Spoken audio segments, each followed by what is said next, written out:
Namaste students. Since you all know that we completed the fourth chapter, that is plan. Once we set with the plan and objective of the organization or enterprise, next we need to arrange, we need to see the what kind of arrangement we need to do there. And we need to arrange the resources of the organization in a systematic way. Which are the resources of the organization? There are variety of resources will be engaged in case of organization. That is, it might be the financial resources, or it might be the material resources, or it might be the other kind of human resources which is required to run a particular business. So once our planning and objectives are set for particular enterprise, then we need to arrange the resources which are required for the organization. That arrangement of the resources in a systematic way, that we call it as organizing. The arrangement of resources which are required to run a particular business, that we call it as organizing. So we'll see what is the meaning of organizing. It refers to arranging everything in orderly form and making most effective use of it. So organizing is nothing but arranging everything in an orderly form. We need to arranging everything is nothing but the resources of the organization which are necessary to run the business. Arranging everything in orderly form and making most effective use of it. When we can make the effective use of it, if we arrange it in an orderly way, then only we can make the most effective use of it. Otherwise, it is not possible for us to make the effective use of the resources of the organization. So, this is the meaning of the organization. What you mean by organization means you have to give this particular answer. Then define organizing means you have to define it in a certain way. We'll see one definition. According to Theo Hemmel, what definition he has given for organizing. Organizing is the process of defining and grouping the activities of the enterprise. Organization is the process of defining and grouping the activities of the enterprise and establishing authority relationship among them. So it is the process of identifying and grouping the activities of the enterprise. After when we set a plan for particular organization and when we set one objective for particular organization, then we need to see which are the work or which are the activities we need to conduct in order to reach this objective or goal. That we call it as defining the activities. We need to define, hence we need to identify which are the activities. Then we need to group. In under different department. We need to make a group of different departments so that it is easy or our burden will be reduced to handle.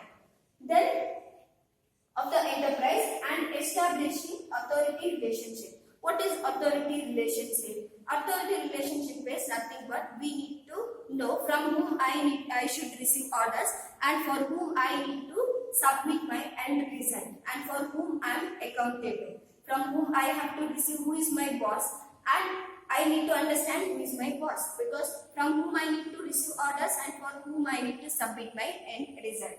That we call it as authority relationship or organizational hierarchy. We need to understand. And this we call it as organization. According to Theo Hemmel, organizing is the process of defining, means identifying and grouping. After identifying, we need to group the activities. Then we need to establish, we need to make them to understand our employees what is their authority relationship, who is their boss and who is their subordinates. So this process we call it as organizing according to Theo Hemmel. So as I said, what is organizing means you have to present this particular answer and define organizing means you have to provide this answer. There are some other definitions if you go through the textbook. You can write other definitions also which is convenient for you. So any one of the definition you have to present. Now we'll see which are the different kinds of steps when we need to arrange or when we need to organize the resources of the enterprise. So we need to follow some of the steps. One by one. So we'll see which are the first step in it. Steps in the process of organization. There is a particular process in order to arranging or in order to organizing the activities of the enterprise. So in that first step, identification and division of work. As I explained in case of definition, firstly we need to identify. In this particular enterprise, in order to reach the target or objective which we set in the planning process, in order to reach that plan or in order to reach that objectives, what are the activities I need to conduct in this particular enterprise? Which are the activities? Which are the work I need to do? Then after identifying that several activities, then division of work. Then I need to divide that work into a small groups. I have to break that work into small groups. So that if I divide the whole work into a small group, it is easy to understand and it is easy to work. And even workload also will reduce. If I divide the work into a small groups. So first step in that, I need to identify which are the activities I need to carry in this particular organization. Then I need to divide it into small groups, or I need to break down into a small groups so that their burden will be reduced or workload will be reduced, and it will be easy to work, also easy to understand. Then second one, departmentalization. Departmentalization is nothing but grouping the similar kind of activities under a one particular head.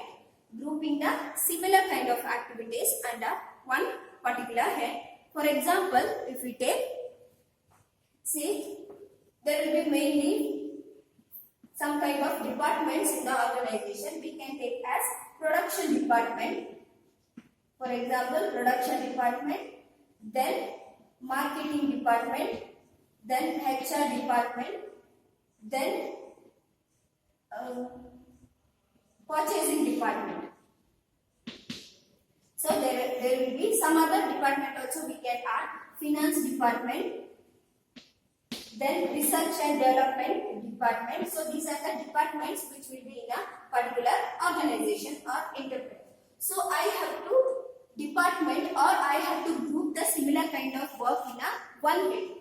That means the production kind of work, all production kind of activities I have to group under a production department. So production department will be responsible for the what are the things or what are the materials or what are the work is necessary in order to produce in this particular organization. So they will take the responsibility of that. If we go to HR department will be then responsible for recruiting the people or managing the human resources or employees of that particular organization.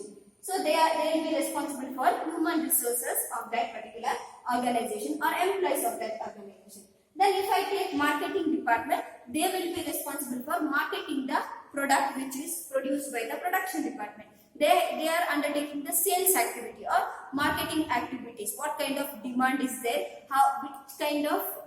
Which kind of product we need to produce, and what are the taste and preferences of the consumers? That and all the responsibility of the marketing department. So I need to department here. I need to divide the work according to the department. Means similar kind of work I need to group under a particular head. Similar kind of work I need to group under a particular head.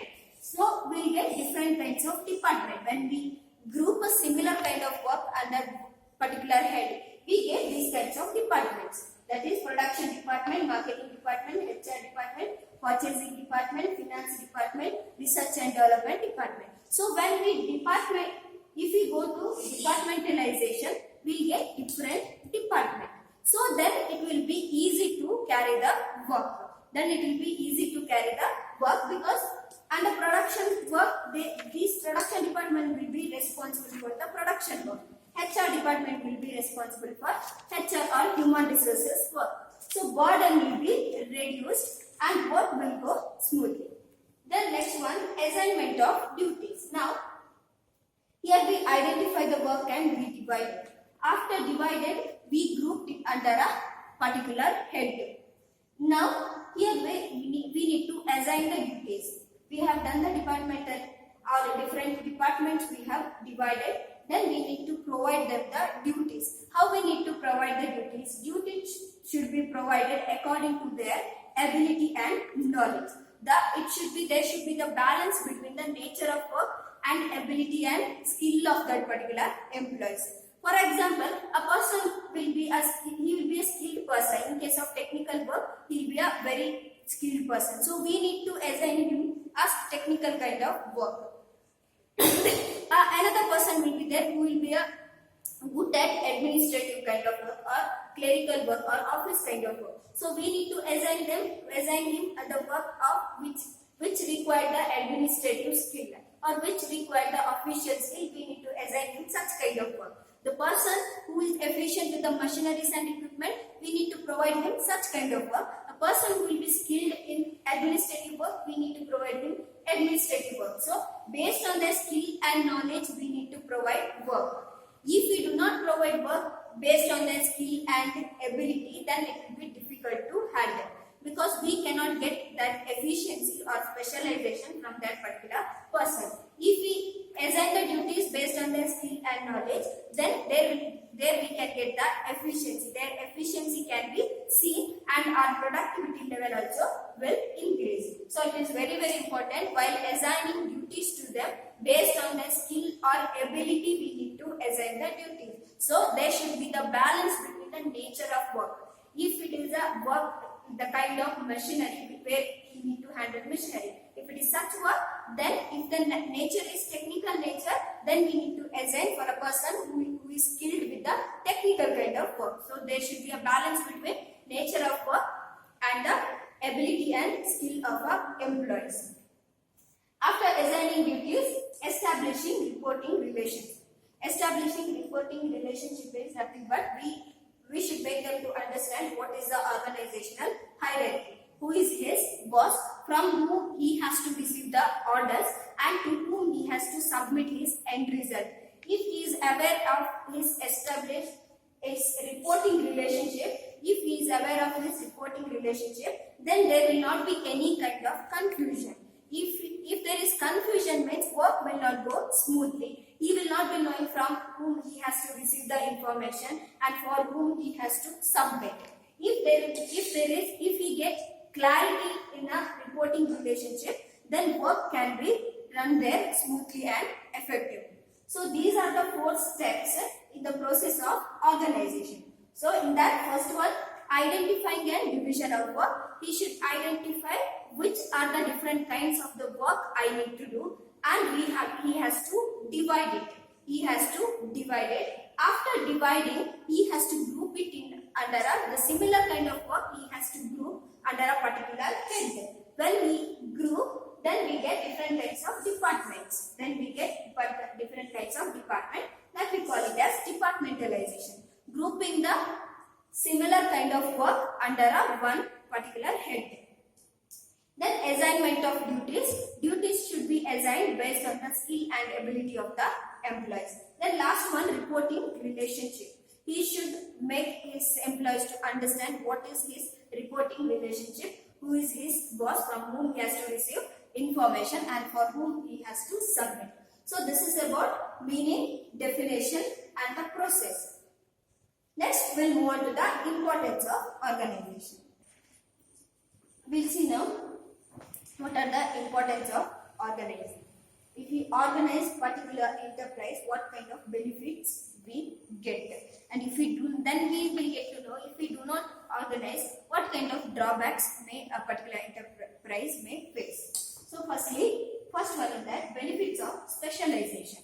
If we organize our enterprise, then we get the benefit of specialization. How we can get the benefit of specialization?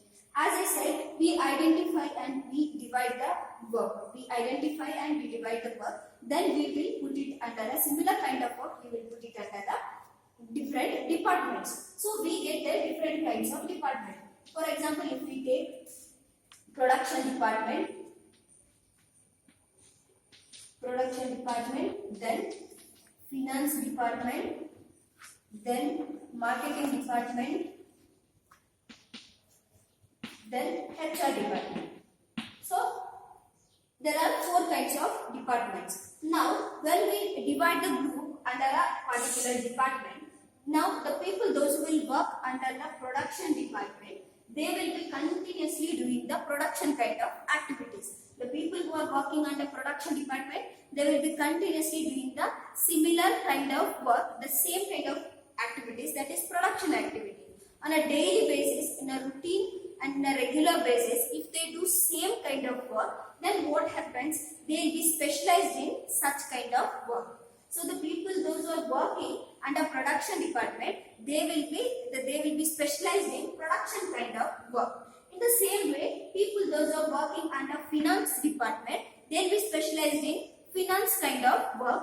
And people, those who are working under marketing department, they will be specialized in marketing kind of work. In same way, in case of HR department also, people who are working under HR department, they will be specialized in HR kind of work. So, when I employ on a regular basis, if he does the same kind of work, he will get specialized in such kind of work. What he is doing in that, he will get specialized. So, if we specialize in particular kind of work, we can get the benefits of specialization. What benefit we may get if a person specializes in such kind of work? Then this person, the person who is working under production department, he will be efficient in production kind of work. If our employees are efficient, then our productivity can increase. We can increase our productivity. If our productivity increases, our profit also increases. So we can get the benefits of specialization if we organize our enterprise properly. If we organize our enterprise properly, we can get the benefits of specialization. How they will be specialized? If they do similar kind of work on a regular basis, they will be specialized in such kind of activities. So, if they are specialized means their efficiency will increase, and if efficiency increases, productivity and profits also may increase. So, such kind of benefits we get. How we will make them specialized? By dividing the work under different departments. For example, if you take the lectures, now we are doing the same kind of subject, that is statistics and business. So we can say that we are specialized in the subject of statistics and business. If I go to handle accountancy, I am not specialized in that because I am not taking a class on a regular basis. I am not taking the class of accountancy. So I am not specialized in the subject of accountancy. But I can say that I am specialized in the subject of business studies and statistics, because on daily basis I am teaching that particular subject. So if we get specialized, then our efficiency will increase. Now in order to teach statistics or business studies, no need to prepare much. But if I go to teach for accountancy, I need to prepare much because I am not specialized. So here I can get more efficiency. My teaching may be more effective than if I go and teach accountancy. I hope it is clear. Then second one, clarity in working relationship. As I said, in the process of organization, we need to establish authority relationship. Authority relationship means workers will be very clear what they need to communicate and with whom they need to communicate. If there is clarity in working relationship means, then there will be no confusion regarding what kind of information we need to pass and from whom we need to get the required information, and at the end for whom we need to submit. So if they get clarity in working relationship, they will get clarity in working relationship if we establish their authority relationship properly. If we establish authority relationship properly, there will be clarity among the workers. There will not be any kind of confusion or ambiguity while working. If there is no confusion, then work will run smoothly. If there is no confusion, then work will run smoothly. Then third one, optimum utilization of resources. How we can utilize the resources in an optimum way. What is the optimum way? Optimum way means there shouldn't be any kind of wastage of resources. How we can avoid the wastage of resources? As I said in the process, work should be allotted based on their skill and knowledge and the ability. We need to know whether this person has the ability of do this particular work. If he has, then only we need to submit such kind of work. If we do not assign the work based on their ability and skill, what happens? There may be a wastage of resources because he doesn't know how he has to utilize it properly. There may be the wastage of resources. If we assign the work if we do not assign the work based on their skill and ability. And there may be the duplication of work. What work he done or he has done already, he may do that work once again. Or there may be the overlapping of work. So all those problems may arise if we do not assign the duties or job based on their skill and ability. But in the process of organization itself, we need to assign, it says that we need to assign the duties or jobs based on their skill and ability, so we can avoid the overlapping of work or duplication of work or wastage of resources. So there will be an optimum utilization of resources. The main reason is work should be allotted based on their skill and knowledge. Work should be allotted based on their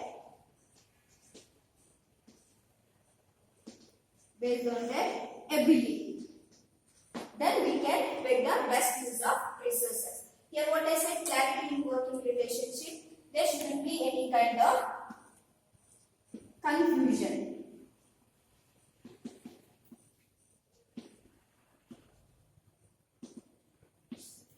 Now we'll go to next one, adaptation to change. What is that adaptation to change? When we can adapt with the changes. If we organize our enterprise properly, then only we can adapt with any kind of changes. So when we organize, we need to set or we need to arrange our organization in such a way, in future, whatever may be the condition or situation, it should be able for us to modify our plan or to modify our objective in order to reach that. So we can adapt that particular change. What changes will arise, we can adapt them. For example, now our particular institution, I can say that it is organized properly, so that we were doing the regular classes where you people used to come to college and we used to give lecture. But this situation is unexpected, and we are, as you know, we are living in a dynamic situation which will be keeps on changing. So this particular the situation of COVID-19 is unexpected. We did not expect it, but we adopted that changes. We adopted that changes so that we are doing now online classes. It is possible for us to modify the objective. What was the objective? Objective was to you people have to come to college and we are giving the live classes here. We were giving the lecture. We used to lecture here. But here what happened? We had come across with this kind of particular situation. So we modified our objective and we adopted the changes. What kind of changes occurred? We adopted them. So we are now going to the online classes or video recording classes. This is what we can say that modifying our objective and going with that changes. We are adopting the changes and we are running. We are adopting the changes and we are running smoothly. So when we set the organization, we need to set in such a way that what kind of changes, whatever may be the changes in the future, we need to adopt that changes and we need to move smoothly with that changes. Otherwise, it will disturb our routine activities or the day-to-day activities of the enterprise. The next one, effective administration. Now, as I said, if we define our authority relationship clearly, there will not be any kind of confusion among the employees of the organization. See, if employees are very, very clear about their work and about their duties and about their reporting, then it will be easy for the manager to administer or manage such kind of organization. His burden will be reduced and his work will be easy. Because if we provide any information, it will be communicated to even to the lower level. If the flow of communication or if there is no confusion or reporting relationship, if it is proper. So it will be easy for the manager in order to administer or manage such kind of enterprise if there is no confusion or if there is a proper working relationship in that particular organization. The next one comes there, development of personnel. Now, here we know we need to divide the work and we are assigning our work to the subordinate. What manager does, he assigns his part of work. It might be the part of work he will assign to his subordinates. So what happens when he assign his part of work to the subordinates, or when we divide it into different departments, his burden will be reduced. So he can concentrate on other important things. It might be the growth and expansion of the organization, or some other ideas, or what kind of new challenges I can take in the future. So he can concentrate other major activities. So it will be helpful for him for his personal development.